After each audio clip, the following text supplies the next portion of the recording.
Okay, welcome to Writernaama Author to Author series. And I cannot believe that it is the episode number 14. And thanks to each of the author who has been here on board. And we have walked together their writing journey. And also super duper special thanks to each one of you who has seen this live, who has encouraged us, and who you all have been our cheerleaders. So Feb is the month of love, or should I say self-love? And choosing to heal, according to me, is one of the forms of self-love. Healing for me is just like, taking bath. You take physical bath every day to clean up your body. And unfortunately, maybe there was not a structured education in the schools for the mental bath or the emotional bath, which should be taken. However, we are fortunate enough to having witnessed this complete shift where people are now getting into the and the psychology, or I would say the therapy is getting normalized, or the healing is getting normalized, and this shift is something phenomenal. So taking daily mental bath and emotional bath is becoming important, and people are understanding the importance of that. And so today our author has done exactly that, the healing part. And as I say, you don't write the book writes you. And today's author, Algira, has rewritten herself while writing her novel, Seven Shades of Healing, which I have the copy with me. So that's her book, Seven Shades of Healing. And what do I talk about Algira? In one word, if you ask me, I call her the angel of actions, who can smash procrastination. So the angel of action who can smash procrastination, she owns her crown through introspection, and she paints her grace with self-motivation. One lesson, if you ask me as a book coach, what I learned from her, any guesses?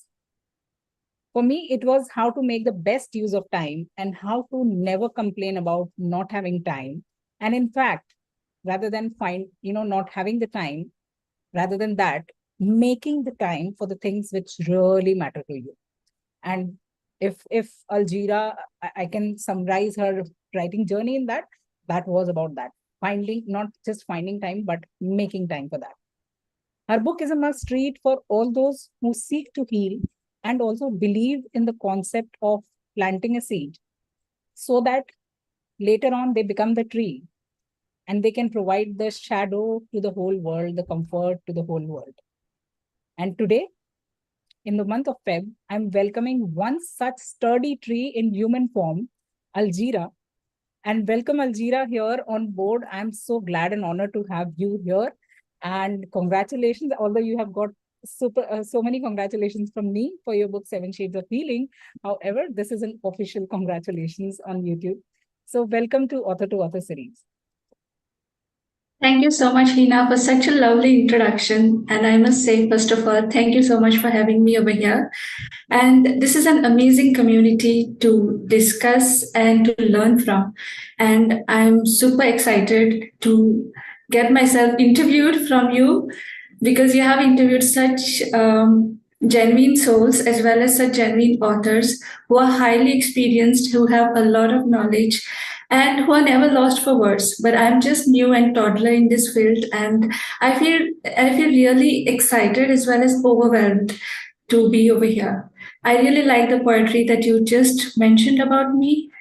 It is such a rhyming and beautiful poetry that you have done. Thank you. Thank you once again for your congratulations as well. Most welcome. And I guess the poetry would not be suffice. I wanted to write a long one, but then I thought that maybe I will keep it to some of my book where I'll be sharing my experiences as a book coach. Amazing. I'm looking forward to that. Wonderful. Okay, so meanwhile, I start my questions to Algira about her writing journey and how she has got rewritten while writing this book. You're free to share your questions, your insights on the YouTube chat, and I'll keep an eye over there. And in between, or maybe at the end of my questions, I will be picking up your questions also for Algira. So, Algira, let's begin with what what does your name mean before even we go to your book? Yes, to be honest, I was really not aware about the meaning of my name. And till I finished my graduation, I was not even aware that someone has to have a meaning to their name. Once I started working in my first job back in 2008, I was pestered with this question like, what is the meaning of your name? What is the meaning? Everyone used to ask me in Bangalore.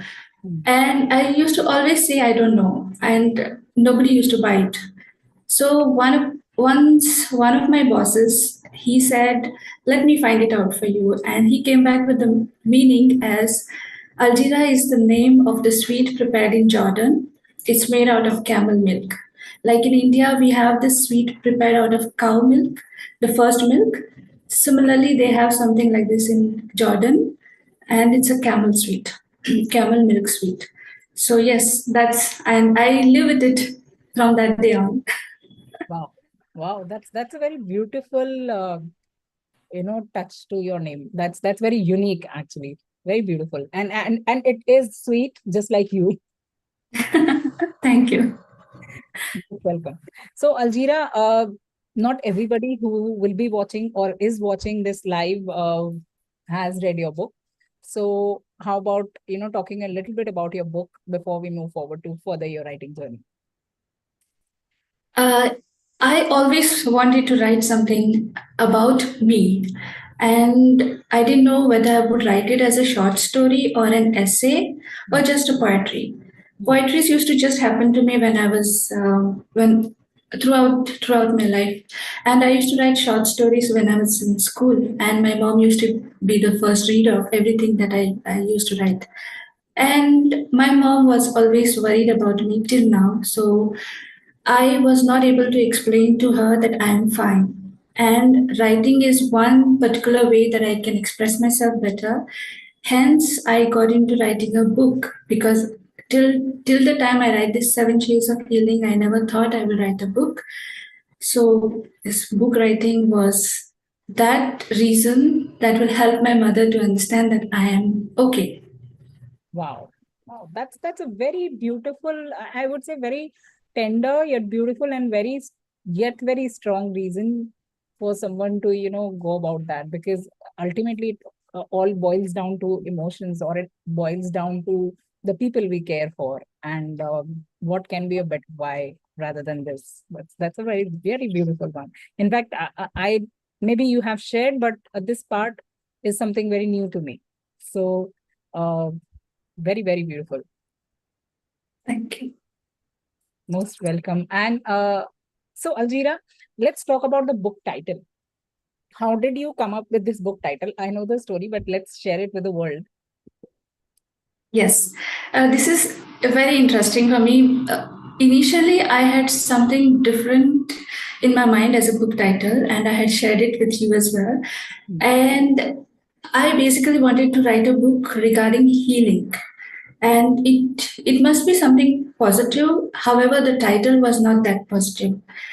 So we discussed about it, we brainstormed, and apparently we came up with this healing rainbow, and we wanted to incorporate healing and rainbow into the title. Yeah. And when we were doing brainstorm on this, since rainbow has 7 colors, so that's when the healing journey of mine is related to the 7 colors of the rainbow. Hence, it is 7 Shades of Healing. And I'm really thankful to you as well for guiding me to navigate through so that we finalized this name. So, hence, it became 7 Shades of Healing.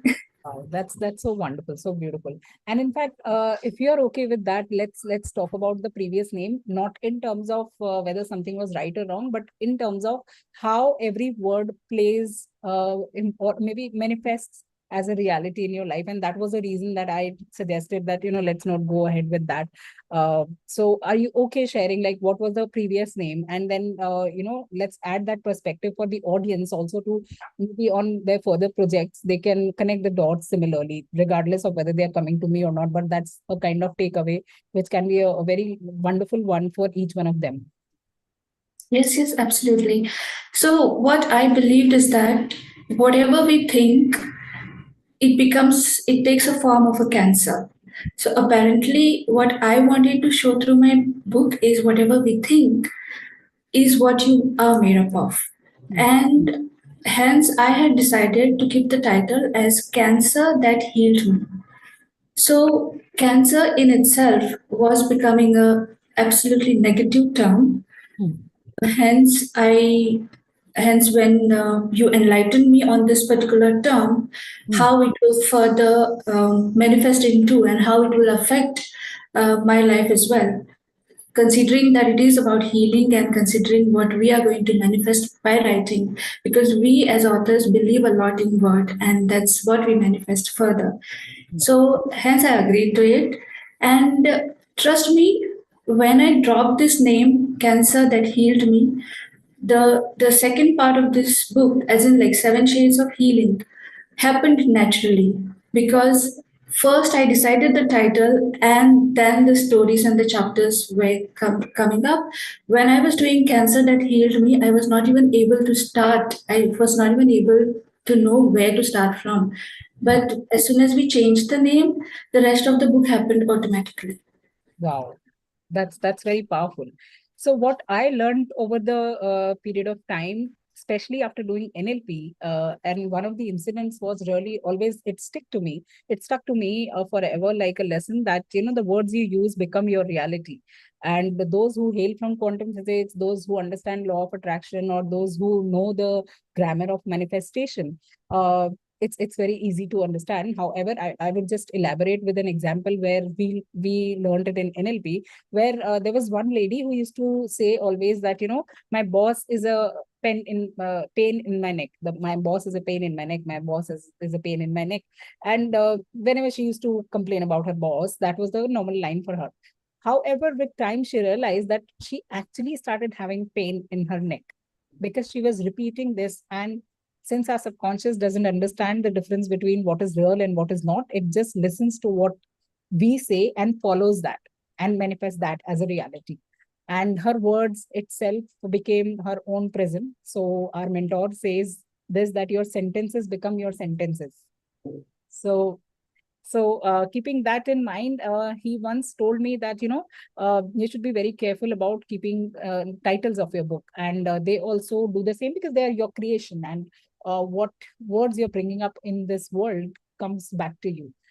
And I looked at my own journey as a case study that, let me connect the dots.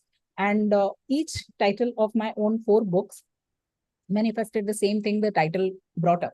So the first one was The Talking Stories, a collection of short stories. And after that, actually, my career started talking regarding writing. So it was somewhere connecting the dots.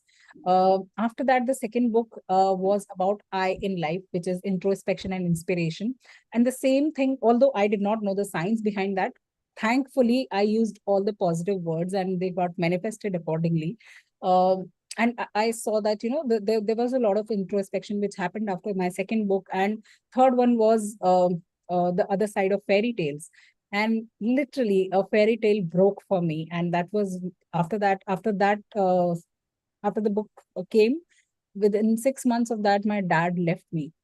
So a beautiful fairy tale also got broken because that was the other side of fairy tale. I had to accept the reality. So and the fourth one was writer's code. And after that, whatever I've been doing in writing has thankfully skyrocketed. So that is the positive connotation which I could think of. We also connected the dots where we knew the author's personal life, because without you not knowing their personal lives, you don't know how the thing has manifested in their lives. So there also we could connect the dots. And same thing I told to Algira. And apart from this reason that your words create your reality, another reason was that the word cancer itself was giving an idea about, maybe it is about cancer, maybe her journey of the cancer as a disease getting healed. So I asked her once that, is it somewhere like that? And then she said, no, there is no story about the disease cancer. And that was another reason that, the audience also might get misled because of that. The people may think that, it's a cancer recovery story. So these were the 2 reasons that we thought of changing the names, and rest all became the history written in the golden words. Yes, indeed. Okay, Algira. So you have already talked about what inspired you to write, as you said that you wanted to tell to your mother which was a very emotionally driven reason. So I would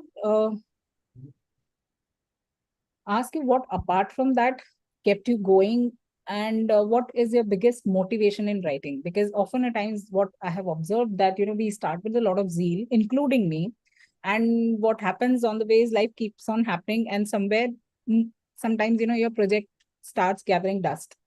So how did you manage that? What kept you going?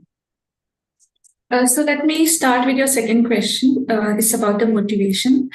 Many of us, we fail to express, and we don't know what to say. We are short of words, and a lot of people, they just keep it within themselves. And I wanted to express it. All this while, when I was a child, I used to write and express, and all this while after graduation, because of the lifestyle and everything, I had forgotten. And I realized it now that I had done a biggest mistake by stopping it. I restarted. So basically, my motivation to write is to express myself. I can express better in writing than in action or than in otherwise physically. And with regards to your first question, what was the reason behind writing this particular book? Um, I feel there are many of us who are away from their home, living their life in solitude. They are away from their family. And even if you're living with the family, you still live a life of solitude in a different way. Um, so while living such a life, we don't know how to express ourselves, or we don't know what's going within ourselves, and we don't even know how to talk about it, because we are always scared of judging, because we know that if I tell my friend will start teasing me, or if I tell somebody in the family, they will say, there's nothing like this, aisa waisa kuch nahi hota, you're overthinking. Or if even if you share it with your colleagues, you are afraid that they might take you for granted, or even take your advantage. So I noticed that there is a lot of such particular people in the world who are going through the similar situation as I went through. And this book, Seven Shades of Healing, captures it perfectly. All the emotions down, what an individual goes through when they stay away from their family, or when they feel that they are alone, or when they don't want to accept that they are alone, but they are actually alone. So I'm not saying that it is depression, but it's something else. But when that something else you are not able to explain, this book, Seven Shades of Healing, has put it in words exactly how an individual want to express how and what we are going through emotionally. So that's what inspired me to write Seven Shades of Healing.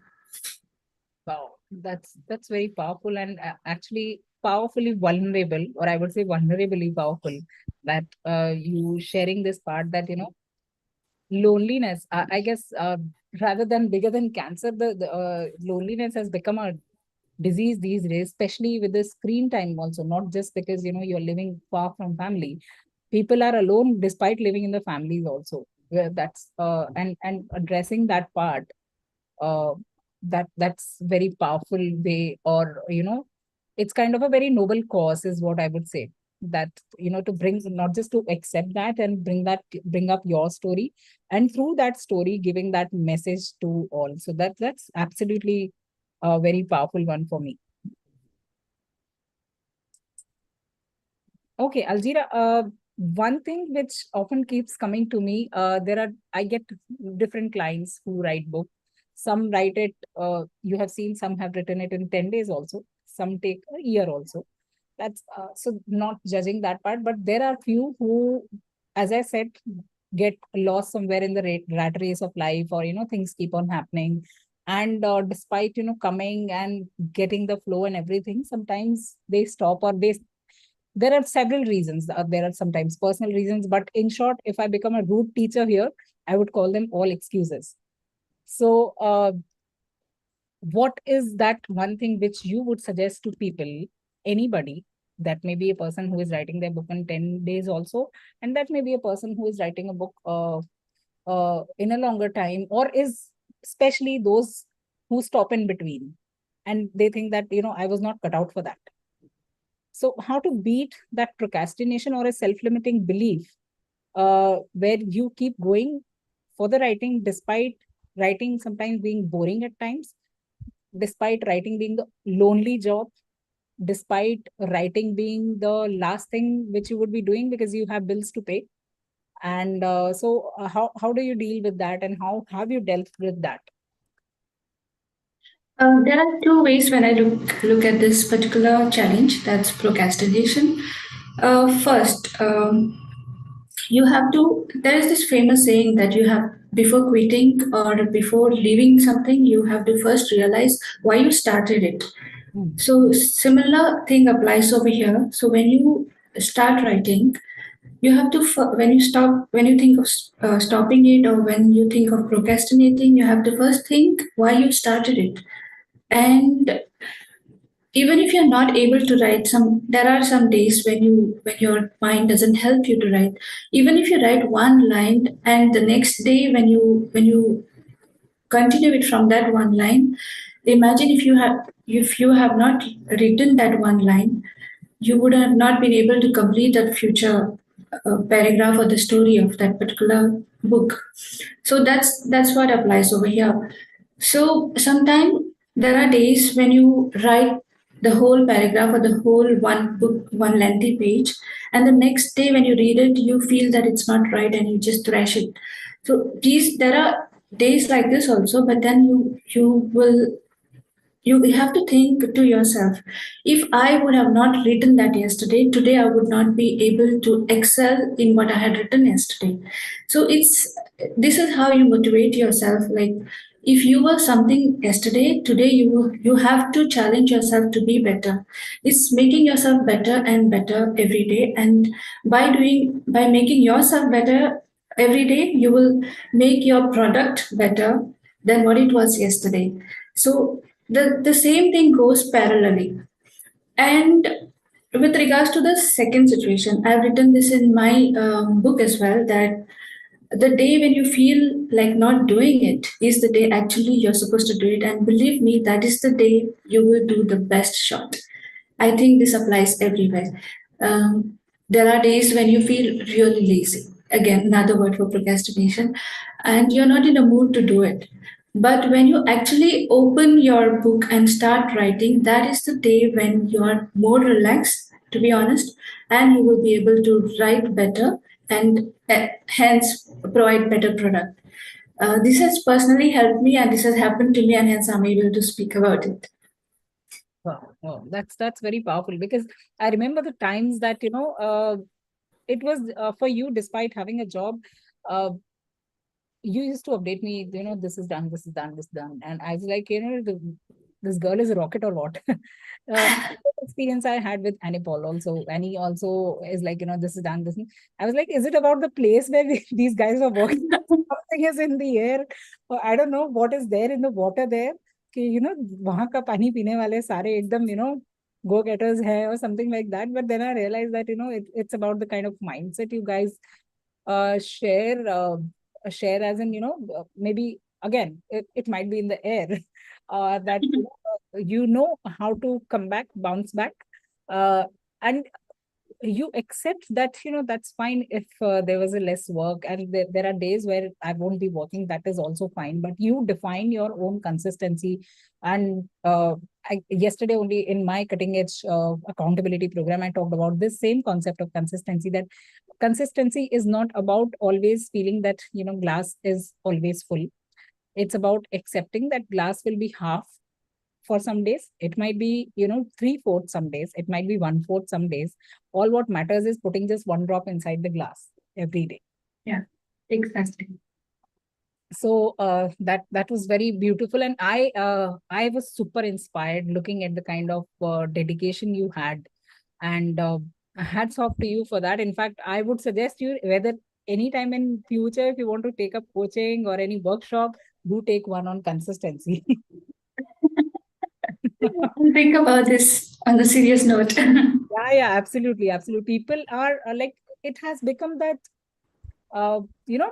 it has become a part of like in the attention economy, if you think about that, that's the best tool to have. And if you train people on that, nothing like it. They will be ready to be there in your program. So if that into my mind, my whole program of cutting edge accountability is about that, to ensure the accountability and to train them to be consistent by taking the responsibility. So that's a wonderful concept you can tap into. Wow, we got an idea for you. Yes, yes. So I'll be seriously thinking about it. Wonderful, marvelous. Okay, so that brings me to the closure kind of. I got a request on my WhatsApp and I couldn't see whom, so I will check that later. But yes, the question was somewhere about what was your biggest challenge in your writing journey and how did you cope with that? My biggest challenge was, as I mentioned earlier, there were days when the story was not moving forward, and I was totally paused, and there was a time of like a week where I was not able to move, and as in like it was not happening. I used to write one line, stop it. The next day, I used to try to move forward, but 1, 2 words, and then it was just not happening. And then I took a break from writing and I started reading. Again, reading helps a lot when you write. And I learned it from you that if you start reading, that's when you get more ideas and you will be able to do the characterization better. That's where I am weak, as I understand. So I started reading more. Earlier I used to read but less. But when I was feeling not able to move forward with my story, I started reading more and I started noting down some of the points that I learned from those books. And that's how I try to cope up with my challenge. When I'm not able to do something which I wanted to do in writing, I seek help from those other authors or those fellow group members that they can provide some enlightenment. If not fully, at least to 1% extent, that helps a lot. That's very wonderful way to approach that. And yes, so it's about accepting that not all days, just like you have your bad hair days, you will be having Yes. your bad writing days also. And accepting that brings a lot of ease, comfort, and relaxes you. And I think relaxation is the most important part in your journey of creativity, whether it is about writing or any other pursuit which is related to art.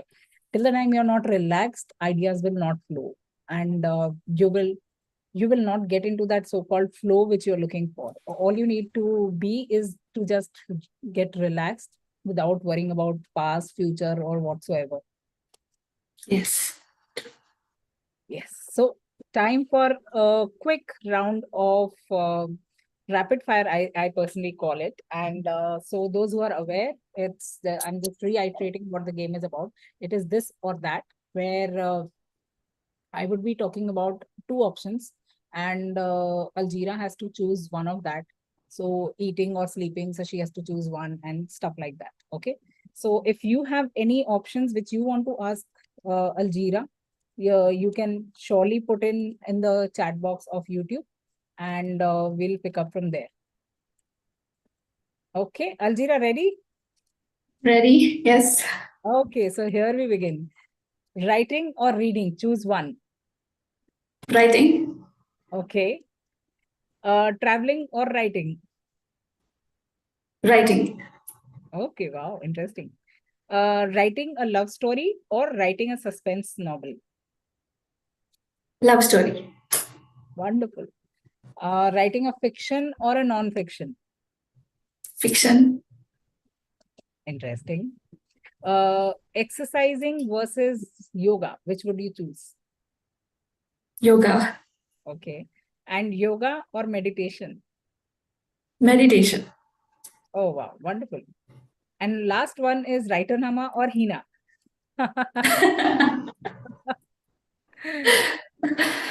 So you put me in the soup now. That's always a tricky one. Writernaama. Wonderful, great. Awesome. So this was about Algira. Let me check the YouTube chat. Yeah. As of now, we don't have anything, but I'm sure the comments are going to come later. And thank you so much to each one of you for watching us live. And thank you so much for being here. And we've always enjoyed your presence. And special thanks to Algira for taking out time in her busy schedule. Although Sunday is not busy but for people like her, she will always find something to do. So that's why. Special thanks to her. And thank you, Algira, especially because talking about you being the vulnerable person, not just in the book, but also here in the live. And special thanks to you for that, because being an author is one thing, and being vulnerable about your fears, your insecurities is something else. And that's actually what I think is very authentic and very powerful. So thank you so much for that and your valuable presence over here. And we'll soon do something else together. And to everyone here who is watching us live or will be watching the video later, thank you to each one of you. We'll be soon meeting with another author very soon.